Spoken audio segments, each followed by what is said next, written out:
I'm Scott Miller. It's the 14th of October, 2023. This is my vlog of daily life living in Nicaragua.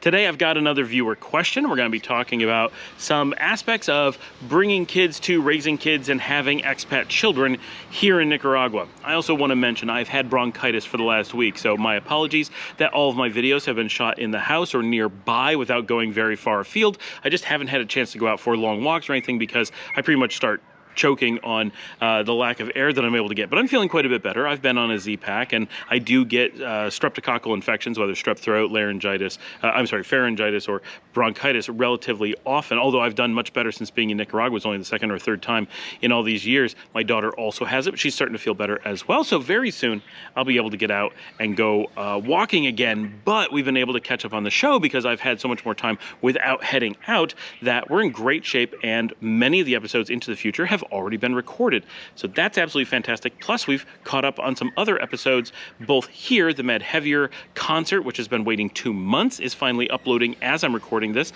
And the giant interview with Cadejo for their memorial concert that was recorded a few weeks ago is in the process of being processed. It's already uploaded over on Nicaragua. So if you have not yet visited youtube.com/@Nicaragua, go check that out. Lots of concerts and other musical events from here in Nicaragua. It's a great way to explore some of the culture here through long-form concerts. Most of those are about 1.5 to 2 hours long and gives you a feeling for what it's like going out here in Nicaragua. But we're going to get to our topic here right after the bump.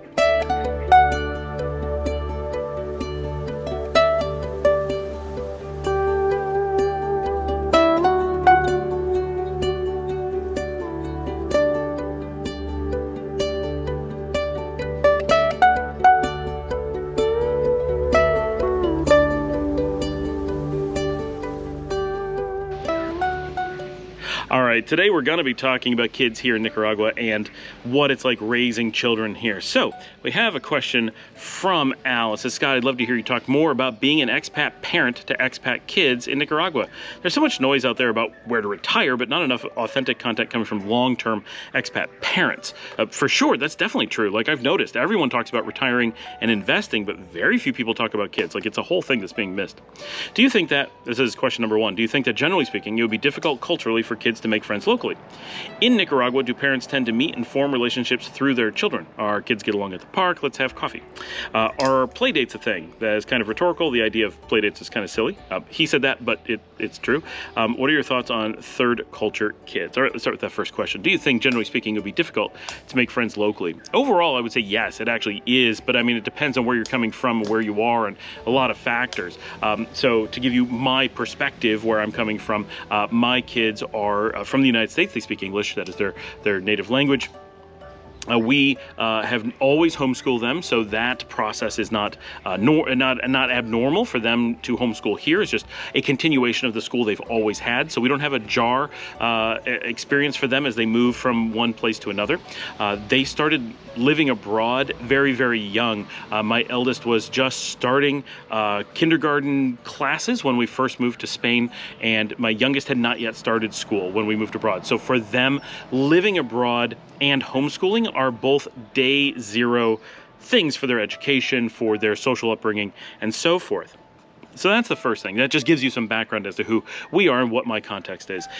Also, my children have a very strong tendency towards, and I was like this as well, heavy interactions with adults and many fewer friends their own age. That was a thing. Even when we lived in the United States and they had, friends who lived down the street and family nearby, they still gravitated towards spending all their time with adults and not spending time with other kids. It's just who they are naturally.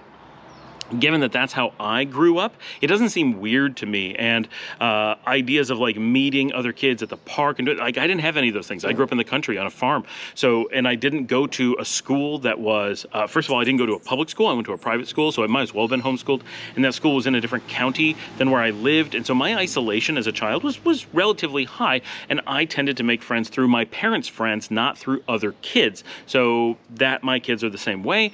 Just seems fairly natural. My kids have far more adult friends here in Nicaragua than they do kid friends. They really don't have kid friends here. And that's sounds extreme, but they didn't really have kid friends back in Texas. When they did, they were kids who came from living abroad as well, and that's where they tended to gravitate. So you have to kind of give that, the starting point here is my kids are not in the same category as a lot of other kids. So if your kids are used to, say they're in 5th grade, they've always been in public school, they're used to meeting kids that way, that is their social interaction, their view of the world.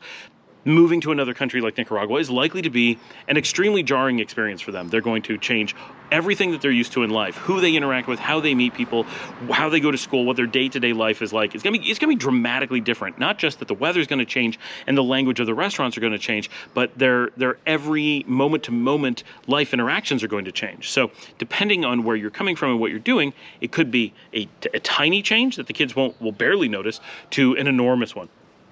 Because we've lived abroad since the kids were very little, and I should note, even when they were tiny, we moved from one city to another in Texas when they were extremely tiny. We moved from Texas to New York when they were, toddlers, and then we moved from New York and went abroad when they were just starting school. So even within the United States, we were moving around a bit, and they didn't have a lot of stability in those earlier years. And I think more and more families are having these experiences now as we as a culture, and not just American culture, but most cultures are rapidly becoming more mobile in how they work because of how they interact with jobs, the ability to work remotely. All kinds of things are changing. And so the era of heavy mobility has been on us for a while. And the kids that we have now, my kids are a little bit at the leading edge of this, but anyone who's in the obviously 0 to say 10 to 12 years old category probably has kids who have grown up in a world where at least a large number of people are highly mobile, and the idea that you're going to have your friends be some kid down the street is much lower. The idea, if your kids have friends who are children their own age, chances are they're going to connect online through social media platforms, and that's what my kids do. They have cousins who are of similar age to them, and they spend time with them every day. And they have some friends that they met through their cousins in the United States, and they talk to them regularly. And they have friends that they met who also came from living abroad and have a very different cultural background to other people. And they have remained very close friends and stay in contact with them. So to them, they didn't give up any friends, and they're not any farther away than they were before. It is true that once in a very great while they would go and hang out at other kids' houses, but because most of their friends were very far away, that was actually the rarity, not the norm. And so because they stay in contact really, really easily online and are able to spend lots of time with them because they have a more flexible schedule and things like that, they actually get more social interaction with other kids now that they're here, but making new friends is a challenge for sure. My kids do not speak Spanish, and they're very shy about going out and practicing their Spanish with other kids. They will do it to some degree with adults, but not with other kids. Other kids here also have a very different experience. They go to school together. They grew up together in very tight communities. The chances that you're going to meet and interact with other kids is going to stay pretty low if you're talking about, for example, life in the barrio, or if you're going to the mall, you're not going to just see families with other kids and go interact with them. These aren't normal things that people do, and it's not normal here either. We do have lots of friends here. Not that many of them have kids of similar age to us. Those that do, our kids interact and do things together, but big language barriers mean that they don't tend to spend a lot of time together. They'll do some activities together if they're close enough in age, but like we'll watch movies together or something like that. But in general, the language barrier does create a bit of an oil and water thing. Not that any group doesn't want to hang out, but without speaking the language, it's very difficult. Now, if they were going to school here, if they were going to an English language school, they would certainly make friends in that school. That would be normal. But a lot of people are going to homeschool if you're here, and the number of English language schools are few and far between. If your kids are able to speak Spanish, then they will very likely make lots of friends here. It'll be very easy. My kids did make some friends when we lived in a smaller village.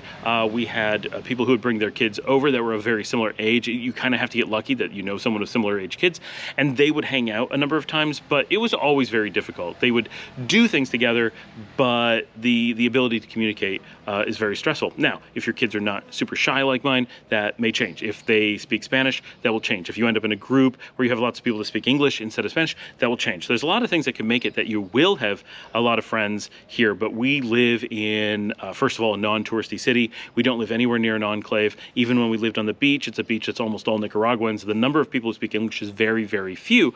And so my kids, for example, socially interact with tons of adults who speak English and some who speak very little English and mostly just speak Spanish.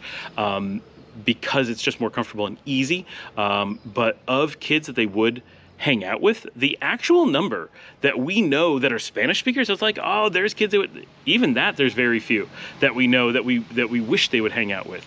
It's simply a very hard thing. There just aren't that many kids that we run into of similar age.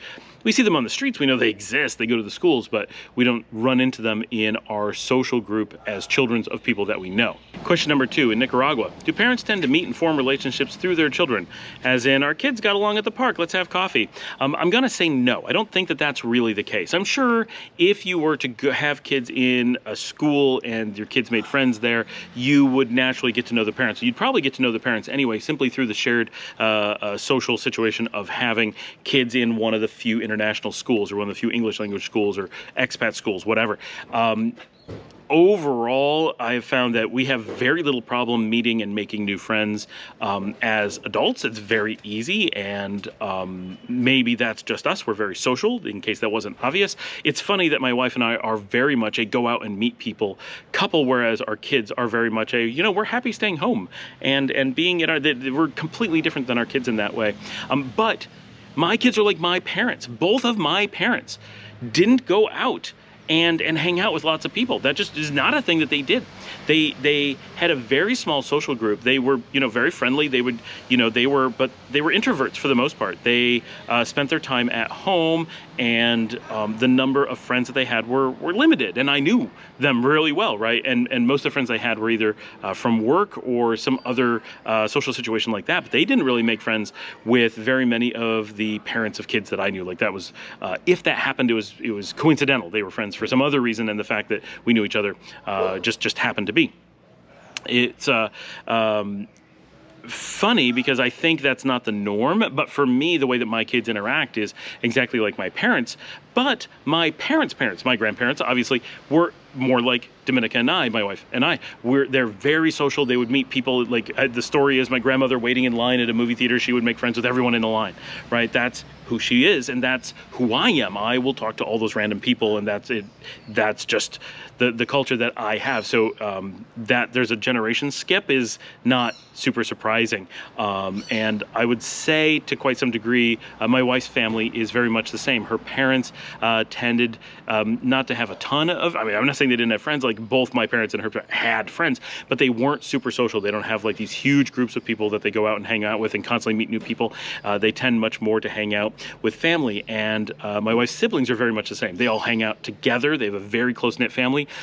And of course they have friends, but they don't have huge friend groups that are constantly being involved in things. Whereas with us, we have friends who live in Europe. We have friends who live in the United States. We have friends who live here. We're constantly trying to find enough time to go see all of our friends. And we have friends just coming by the house every day.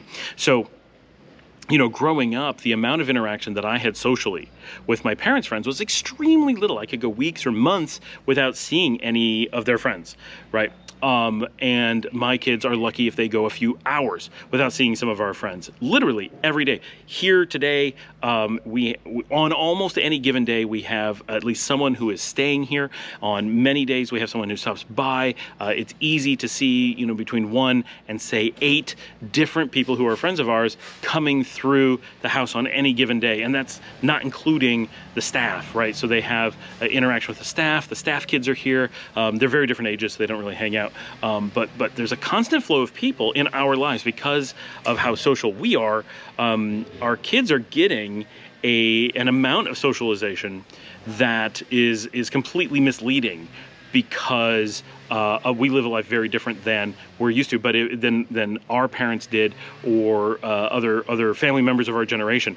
And so our kids have much more of a life like everyone else in our family, but in addition to that, have this huge amount of natural interaction with people, as there's just a constant flow of people, and we're always going out and doing things and involved in the community, and so I think they're actually getting over socialized in many ways, but I have not witnessed anybody doing our kids met and we're making adult friends through them. It's very much, if anything, the other way around. That doesn't mean it won't happen for you, but I would say that not to expect it. It doesn't typically work that way, in my experience here, the way that it does in the United States, and mostly just because of the way that especially expats interact, right? That's it's very hard to explain, and I'm not quite sure why I feel this way, but when I'm in the United States, the way that we interact with the world around us is different than the way we interact when we're expats, and the way that you meet people, the way that you socialize and all those things just kind of naturally change. So I think you will find pretty solidly that that is not a pattern that is likely to recur here. Question 3 is an easy one. Are play dates a thing? And the answer is no. Yeah, people don't do that. The idea that you're going over to someone's house, I think, is relatively not normal here. When you do, so this is weird, right? Because let's back up. In North America, it is very common to be what we say inside the house when you're going to do an activity, whether it's watching TV, having dinner, hanging out with friends, playing video games, whatever it is, you're going to do it inside the house. Life happens inside the house. So the idea is, if you want to have a friend come over, they come over to your house as a kid, obviously. Your friend comes over, they hang out at your house. We say things like hanging out at, or going over to Billy's house, right? That's what we're doing today. We're going to Billy's house. He's got video games. We're going to play his video games. Instead of my video games, they're different video games, right? That's what you do as a kid. Oh, then we're going to play Monopoly, and then we're going to, whack each other with baseball bats and break something, and we'll go to the hospital together. It'll be fun. And that's how it works, right? You go into someone's house or in their yard.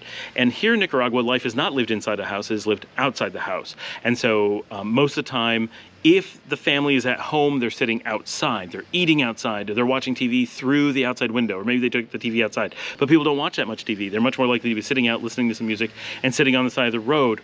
Or if they're going out, then they're going to a restaurant or a bar, and they're going to see live music. And so if you go to a restaurant, you see families, kids running around all over the place, that's normal, not in the house. And so because of that, right, that means that the concept of play dates, as crazy as they are in the US, they're already weird. Here, they really don't exist. We don't have the idea that someone needs to come over and hang out at someone's house, because everyone's out on the street. So you're just going to kind of run into each other on the street. So kids will just naturally play together in that way. So it's much more organic. Could you schedule with someone else? Hey, I'm going to the park with my kids. You should go to the park with your kids. Of course you can.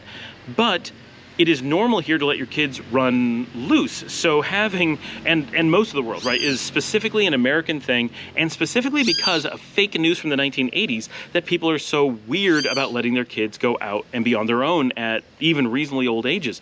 The idea that you're going to be abducted is extremely unlikely. We talk all the time about how unsafe the United States is, but in one of the areas that it's very, very safe is that kids are not abducted, right? Does it happen? Has it happened? Yes, of course it does happen, but it's extremely rare. But we were brought up in the 1980s to believe that it was going to happen to everyone every time you left the house. It was a terrifying thing. Someone had lied about statistics about it and made it up as a major problem that never existed. It didn't just not exist in the 1980s, it never existed. But Americans have carried this through even to today, to the point where many laws are written around the assumption that letting kids go outside will get them abducted. But in the rest of the world, not only is it safer than the US in general, but they don't have that weird fake news history. And so the idea that their kids are going to be abducted because they're outside just never occurs to anyone, because it's not a thing. And so especially when we lived in Spain, but also here, your kids just go out. They can just go do whatever, wherever. So the idea that you have to arrange things, whatever, it just doesn't exist. If your kids want to go to the park and meet other kids, they'll just go to the park and meet other kids. It's that easy. And so other people see it that way, and you would need to participate in that kind of social order in order for the kids to mingle in that way. A lot of Americans can't get over that emotional drive created by that propaganda in the 1980s, that fake news, and they're stuck with not letting their kids go out and socialize. But it's not based on something real. It was a real traumatic fake news thing that gave us basically PTSD as children over something that never happened. It was just made up. But it's understandably very difficult to let go of. The fear that has been drilled into us is extreme. So the last question is very ambiguous. What is my opinion on third culture kids? For those who are not aware, and I'm not an expert on this term, I should be because I'm kind of an expert on having kids who are third culture. But third culture kids refers to children like mine who during or before their formative years are exposed heavily and influenced strongly by a culture that is not a primary culture of one of their two parents. As far as I understand, one parent refers to first culture, the other parent refers to second culture, and the third culture is the environment. And really, our kids are multicultural, right? 3+ cultures. Our kids, during their formative years, lived in 8 different countries, and within our home country, right? It's worth noting that my family is predominantly Swiss. When we're not Swiss, we are very closely related Northern European groups like Dutch and Northern French and Alsatian and Southern German. It's all like the exact same place, plus Scottish, which is different but not that different. And my wife's side of the family is very strongly Italian and Greek and Albanian and Irish. The Irish bit is a little bit of an overlapping culture, but everything else is extremely different. And so my kids have a pretty fundamentally Mediterranean sort of, I mean, you know, we're many years separated from Europe. Both my wife and I are first boat colonials.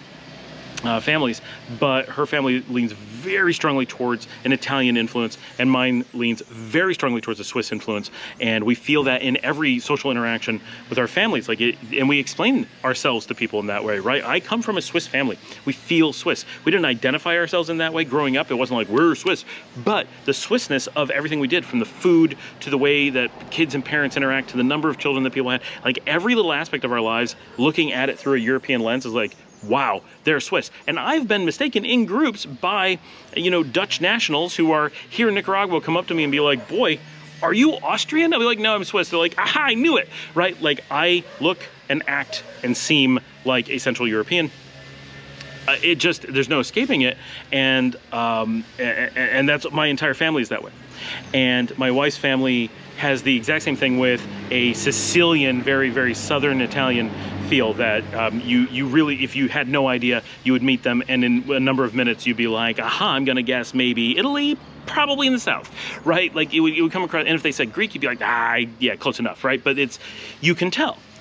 So they have this really strong two different culture parent thing already, and that's the first two cultures. From a third culture, there are actually quite a few. They've lived in you know, quite a bit of the Mediterranean and Eastern Europe and Latin America, specifically Central America here. And so my kids are extreme examples of third culture. And for sure, my kids, some of the things that they talk about with third culture kids are a lack or a modification of their cultural identity. And absolutely my children have that. I should put them on the show and talk to them a bit about how they identify in that way.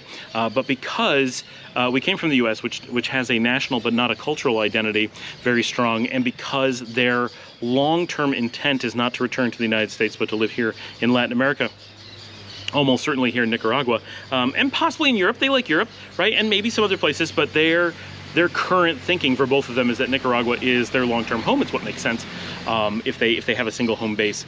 And they have started strongly to develop a Latino cultural identity, not one to the point where you would mistake them for that in any way, and they certainly don't look like they fit in here, but things like my eldest is going to be celebrating her quinceañera coming up in just over a month, right? And it's a huge thing, and she decided over a course of time that this is something she really thought was important to have as a part of her identity, to have done something that is so iconic with the Latina experience and Nicaraguan experience specifically, and very unlikely to be something she would have done in the United States, given that we have no Mexican background, no Central American background other than having moved there. And so those things, that they plan on being a long-term member of Nicaraguan society, that they want to celebrate rites of passage in a very Nicaraguan or Hispanic way, is really, really important. Now, they did live in Texas in the United States prior to moving here, but my oldest daughter, the one who's celebrating her quinceañera soon, is originally from New York, and so she was born in the Hudson Valley, and so neither her parents nor her place of birth are in any way related to the culture that she is now very much steeped in, whereas my youngest daughter was born in Irving, Texas, which is not in the portion of Texas that identifies as being particularly Hispanic, but it is Texas, which used to be Mexico. So she was born in a former Mexican colony, and she now lives in another former Mexican colony, right? Both Nicaragua and Texas are breakaway states of Mexico. And so there is a certain natural affinity between those places, not in how those cultures behave, but in having been born in and lived in those places. I think you tend to associate and say, oh, this is a historical context that connects who I am, whether by location or culture or whatever. And so those things have contributed to that pretty strongly. Living in Greece, while we loved it, had a very small overall social impact on their lives. The same with Ukraine or perhaps Romania. But living in Romania actually brings up a very important, I think, point of the places that we lived. When we lived in Spain, we lived in a very small village up in the mountains.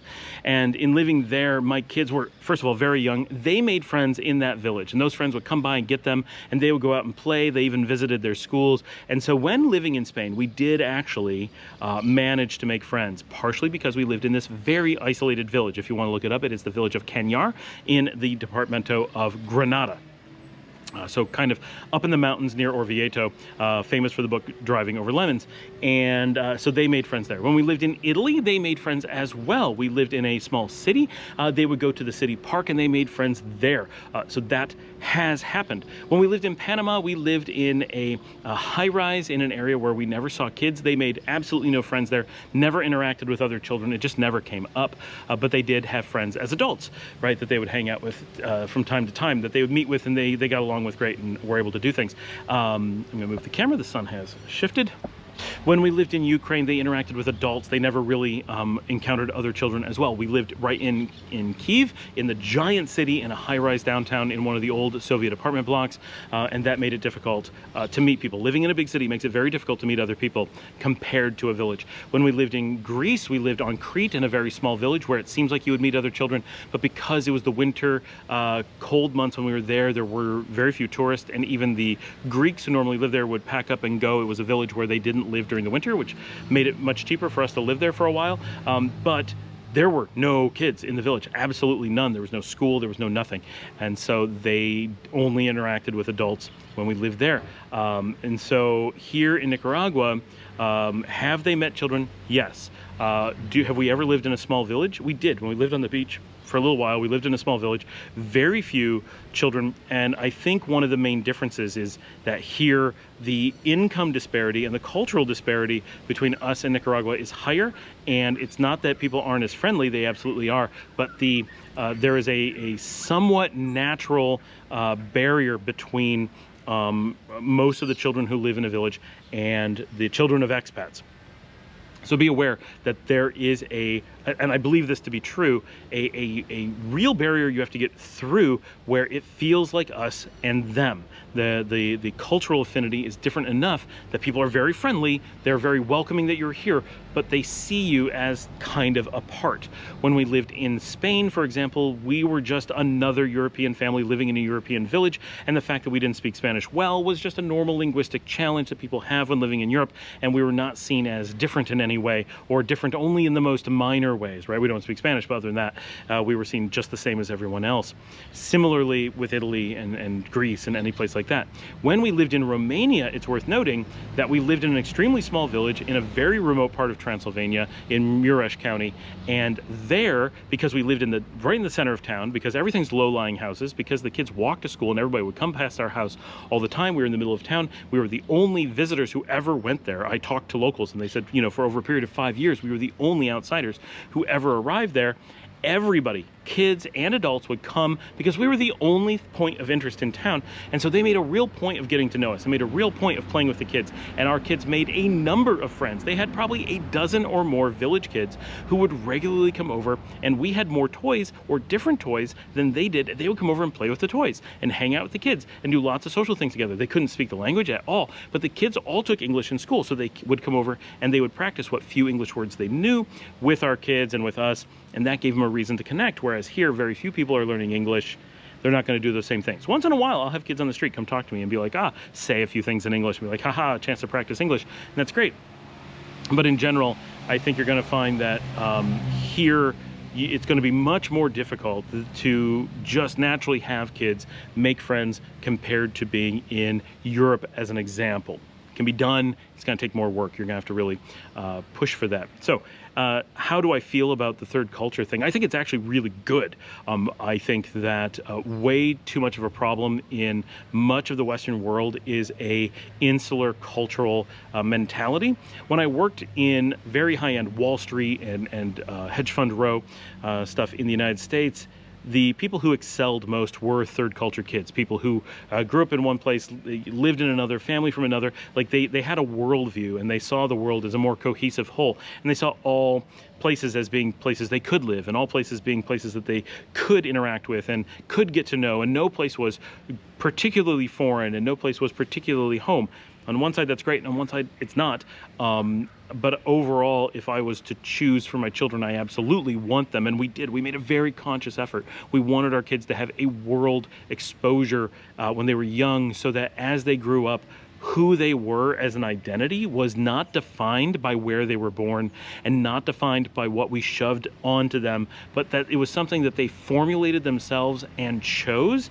And so when they say that they are choosing Nicaragua, they're not choosing it as a de facto choice. They're choosing it as an intentional choice. And that choice may change in their future, but they're picking it because they love it here. And we picked it because we loved it here. So obviously we share some factors. And of course that we are here encourages them to like it as well, you know, close to your family there. But they know that we will travel to wherever they are. And we know that they will travel back to us. And that we always plan to travel, right? Our kids also like traveling, not as much as we do, but they like traveling a lot. And they come to us and say, you know, it's been a while since we went somewhere. Could we go spend some time in Mexico, China, something? Let's go, right? And funny enough, though, we have very different places we want to go. Like my wife and I are like, we got to go to Egypt. We got to see that. And my kids are just like, I could care less about pyramids. Like, look, they're big buildings. We got it. Move on, right? Like totally different views of the world. But they really want to go to Mexico. They really want to go to China and Japan and Korea and a lot of places that we also want to go, but for very different reasons. They just have a very different worldview, and one that they've kind of built themselves. So I think that the third culture thing is incredibly important. It is one of the biggest benefits that you can give to your children because it frees them from being cultural prisoners.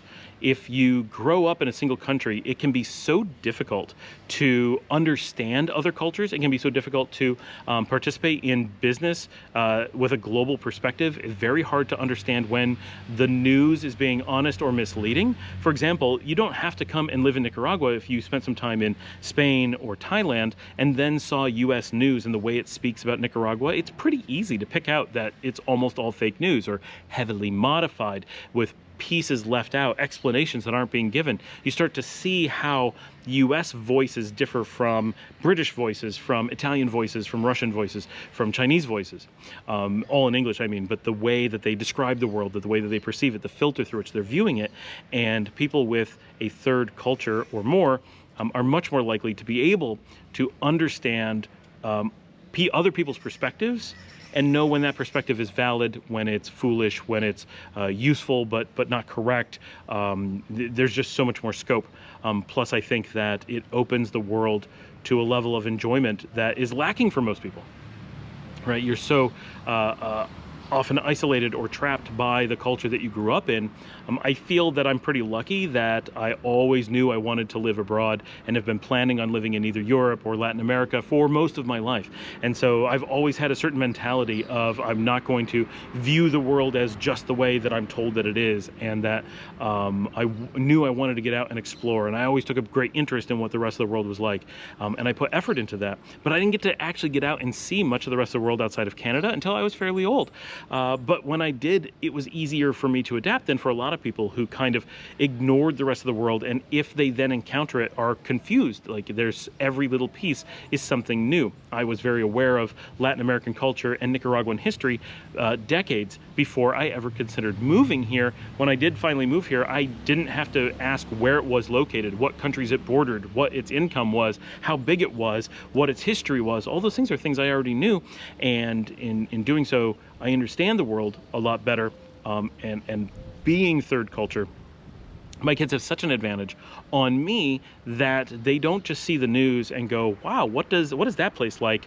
They see the news and go, I remember that place, and they have a context to put things in. And even if they decide to go back to their home countries and never travel again, they will have a perspective on the world that they would not have otherwise. And that is a value both to them and to anywhere they work, any people that they interact with for the rest of their lives. So I actually think that the third culture concept, while not a term that we normally use, is a really important one, and something that I would stress as one of the best things you can bring to your children as an advantage over their lifespan, both for them personally, but honestly as a business, as a career move as well. There are very few careers that won't strongly benefit from that. And they say, and this has been a number of years, but I'm sure now it's like 2 days of being abroad, not a year. But it used to be, they would say that 1 year of living abroad would outperform a college degree. If you had to choose between having a college degree and living abroad, chances are 1 year of living abroad, not just going to Canada, but somewhere really abroad,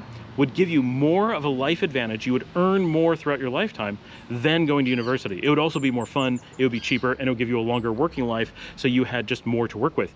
But it would actually do more for your career advancement overall, on average. And it completely makes sense, because everything we look at, university normally holds you back. It's so isolating, so insular, so follow the path, don't question things, don't think critically, just do what society tells you to do what the government wants you to do, just be a cog in the machine. Few things are as cog in the machine as university, right? And they do everything they can to make you think it's the opposite. But it's hard to argue that doing what everyone says to do with blindly, that's pretty much as cog gets. But moving abroad, experiencing other governments, other government forms, other social structures, other religious entities, all those things, living in different cultural zones can teach you so much. And I'll give a really quick, great example. My youngest daughter turned 5 in Kosovo, in Pristina, Kosovo, and being there in a Muslim country that is European, that it's so dramatically different than you perceive that is going to be. Kosovo, you're sure, is going to be a dusty place. People forget that it's Islamic. They have no idea that it's European. And when you get there, it's like being in Ireland. But technically, people are primarily Muslim. But you don't feel that, because the things we associate with Muslim are not generally actually related to being Muslim. And that just a little bit of time in Kosovo or Bosnia can very strongly influence you to the world is not as it is shown to us, and the things that we associate, for example, with being Muslim or with being European, are not true facts. They're just assumptions that are often wrong. Little bits of travel can do a lot to open your eyes, and going to the point where you can really experience other cultures, like my wife and I have, does even more. But going to the point where you break the social structures that confine you to your self-identity, I think frees you in a way that's very difficult to describe and hard to put a measurement on just how valuable that is for someone, because I truly believe that those constraints are one of the worst things that happens to people. And without those constraints, concepts like wars start to become much less likely. Like, if the whole world traveled in this way and broke those constraints, the idea that we would go to war over the identity of a nation is far less. It still would happen, right? But it would be less, and probably quite measurably less. We need to push more people to have that perspective. And I think the US is the perfect example of a country with so little world perspective, so insular, that the idea that being educated is sometimes actually frowned upon. So yes, I think third culture is one of the absolute strongest advantages and reasons to consider moving abroad. Thanks for joining me. Thanks for the question. As always, share on social media, tell your friends about the show, watch another episode and hit like, do all those things to help let YouTube know that the algorithm wants to promote this show. It's good stuff that people need. It's information that people aren't getting other places. With this episode being wrapped up, we are caught up. This is amazing. I feel great. We've got a ton of work that I did over the last couple days. The Mad Heavier concert should be up by the time you see this, should have been up. And by the time you see this over on Nicaragua, head over to youtube.com/@Nicaragua and check out the concert series that we have over there. We just posted a long form one of Cadejo doing a memorial show. It's in Spanish, but my team does an interview on there. It's my first time doing a multi-camera interview setup. Really cool. I love how it turned out. I'd love your feedback on that and on everything else. If you'd like to support this channel beyond watching some extra shows and sharing on social media, posting on Reddit and all that stuff, you can buy me a coffee at buymeacoffee.com/ScottAllenMiller and help make everything that we do here possible. And other than that, thanks so much for joining me. I will see all of you tomorrow.